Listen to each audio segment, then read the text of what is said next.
अस्सलाम वालेकुम स्टूडेंट्स। हम इस एक्सरसाइज का लास्ट क्वेश्चन करेंगे, एक्सरसाइज नंबर 2 का। और यूनिट है पेरीमीटर एंड एरिया। और कह रहे हैं कि find the area of the blue part. जो ब्लू पार्ट है उसका एरिया फाइंड करना है।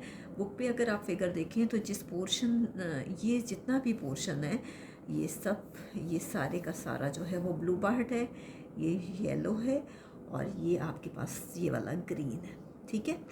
और देखिए कि जो ब्लू पार्ट है ये जितना भी पोर्शन है असल में ये बना हुआ है एक रेक्टेंगल। और हमें कह रहे हैं कि ब्लू पार्ट का जो एरिया है वो फाइंड करें। तो सबसे पहले तो हम फाइंड करते हैं एरिया ऑफ आउटर रेक्टेंगल। जो रेक्टेंगल आपको दिया गया है, जो आउटर रेक्टेंगल है, दो रेक्टेंगल बने हुए हैं इसमें। वो रेक्टेंगल वो होता है जिसकी दो साइड्स इक्वल होती हैं। अब देखें, अगर ये 22 सेंटीमीटर है तो ये भी 22 सेंटीमीटर होगा, ये 10 सेंटीमीटर है तो ये भी 10 सेंटीमीटर होगा। ठीक है।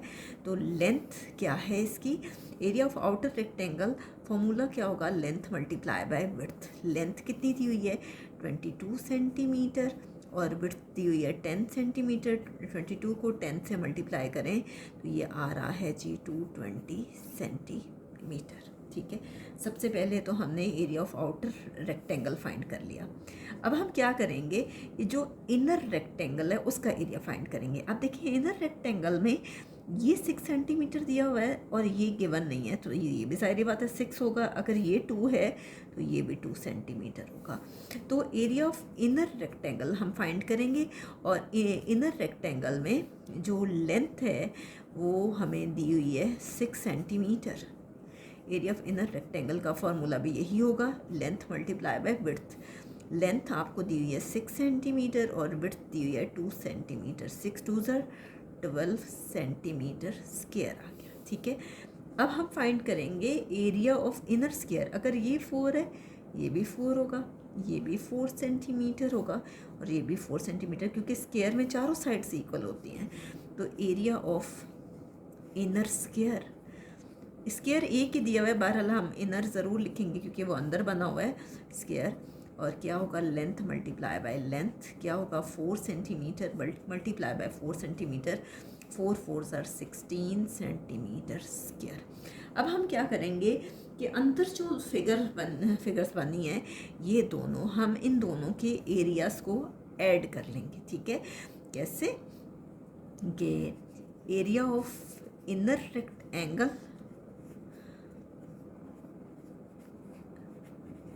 Plus area of inner square, दोनों के आंसर्स को हम ऐड कर लेंगे। इनर स्क्वायर, ठीक है। इनर रेक्टेंगल का आंसर आया था 12 सेंटीमीटर स्क्वायर और इनर जो स्क्वायर है उसका आंसर आया है 16 सेंटीमीटर स्क्वायर। 12 प्लस 16 ये कितना हो गया, ऐड करेंगे तो 28 सेंटीमीटर स्क्वायर आ गया। अब उन्होंने कहा है क्वेश्चन में कि एरिया ऑफ ब्लू पार्ट बताएं। एरिया ऑफ ब्लू पार्ट का एरिया कितना है। हम क्या करेंगे, ब्लू पार्ट का एरिया फाइंड करने के लिए एरिया ऑफ आउटर रेक्टेंगल में से एरिया ऑफ इनर रेक्टेंगल और एरिया ऑफ इनर स्क्वायर को माइनस करेंगे। ठीक है। एरिया ऑफ आउटर रेक्टेंगल में से माइनस करेंगे, क्या माइनस करेंगे हम, ये वाला area of inner square plus area of inner rectangle plus area of inner square plus area of inner square, हम इसको माइनस करेंगे। ठीक है।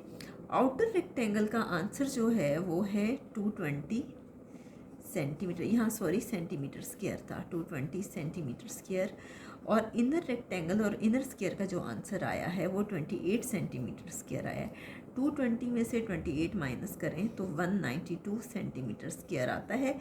मैं आपको यहाँ माइनस करके भी दिखा देती हूँ कि 220 में से 28 माइनस करेंगे तो यहाँ से बोरो करेंगे, 10 में से 8 माइनस किया ये 2 आ गया, यहाँ 1 रह गया, 1 में से 2 माइनस नहीं हो सकता, फिर बोरो करेंगे 1, ये पीछे 1 रह गया, 11 में से 2 माइनस करें 9 और यहाँ कोई डिजिट नहीं है, 1 में से 0 माइनस करे 1, तो ये 192 सेंटीमीटर स्क्वायर आ गया। यहाँ तक हमारी एक्सरसाइज कंप्लीट हो गई है। इंशाल्लाह नेक्स्ट वीडियो में हम इसी यूनिट की रिव्यू एक्सरसाइज करेंगे।